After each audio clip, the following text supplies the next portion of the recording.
siyempre alam mo naman kung anong update na kasi kaninang umaga, di ba pinuntahan mo? Ano na kumusta naman ang lagay niya ngayon? Sa tingin ko naman kuya, ano pa rin, kumbaga tuloy-tuloy pa rin yung kumbaga paggamot kay Dina at may ano naman, may kumbaga may improvement na. Ayan. So abangan nila din doon sa sa bawat update ni Kuya Bal, at sa bawat update namin kuya. Ayan.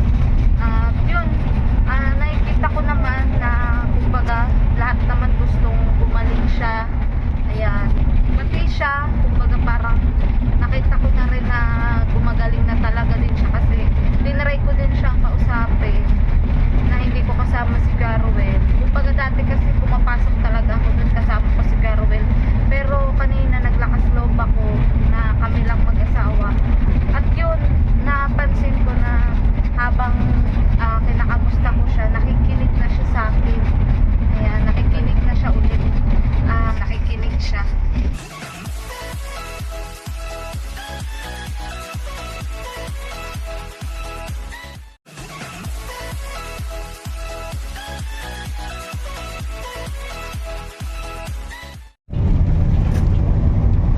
Ayan, good morning po mga kalingap. Sa ngayon ay papunta na naman ho kami doon kay Bina at titinan naman ho natin kung ano na ho ang dahil nung isang linggo ay dinala natin sa hospital.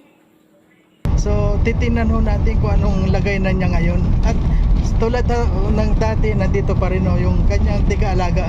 Sana huwag kayo magtataka na palagi ko siya nakikita dahil palagi naman ho kami magkakasama.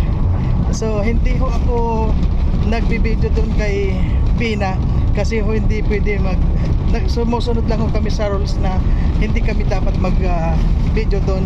So nandito ho si Maria Ligaya para tanungin ho ulit natin kung ano na yung update para sa ngayong araw. Ayan po.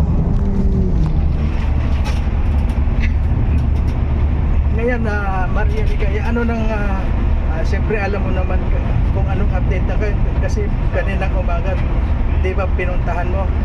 Ano na kumusta naman ang lagay niya ngayon?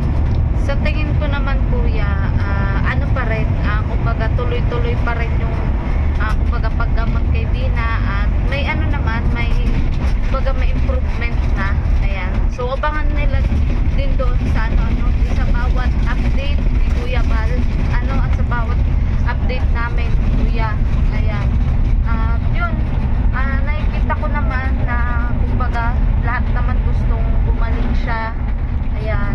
Pati siya, kumbaga parang nakita ko na rin na gumagaling na talaga din siya kasi tinry ko din siyang kausapin na hindi ko kasama si Caruel. Kumbaga dati kasi pumapasok talaga ako dun kasama ko si Caruel.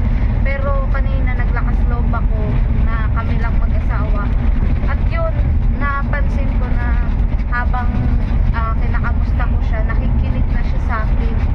Ayan, nakikinig na siya ulit sa mga sinasabi ko, nakikinig siya. So yun, sana patuloy pa rin po nating ipagdasal ang paggaling po ni Bina. Naniniwala naman po ako na basta may gamot po, may possibility po yung gumaling po si Bina. Yan. So yung di ba dinala natin, meron ho bang pagbabago nung dinala natin sa ospital? At saka ngayong umaga, kahapon hanggang ngayong umaga, meron bang pagbabago? Feeling ko meron naman. Ayan. Kasi yun nga, kaya nga nagpasalamat ko siya kay Kuwabal at tumawa. Ayan. At nagsalita nga. Kasi ilang araw na din natin siya pinupuntahan kuya pero hindi siya nagsasalita ulit, di ba? So kanina tumawa siya. Kaya yun, masaya na rin ako kasi kahit pa paano, kumbaga,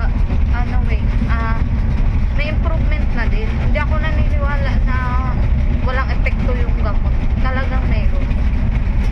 Kaso nga, sabi nga talaga ng doktor, pauntay-untay or paunti-unti. Hindi siya biglaan. Hindi siya antibiotic na kapag 1 week mong tinik, mawawala agad yung infection. Hindi daw siya ganun. Talagang kinalaron sa amin yun ng doktor na ito, pag sinabing 2 weeks talaga yung epekto nito. Lalabas yung epekto ng 2 weeks. Ngayon kasi wala pa naman 2 weeks. Pero kahit pa paano, meron na rin namang mga at sana madagdagan pa.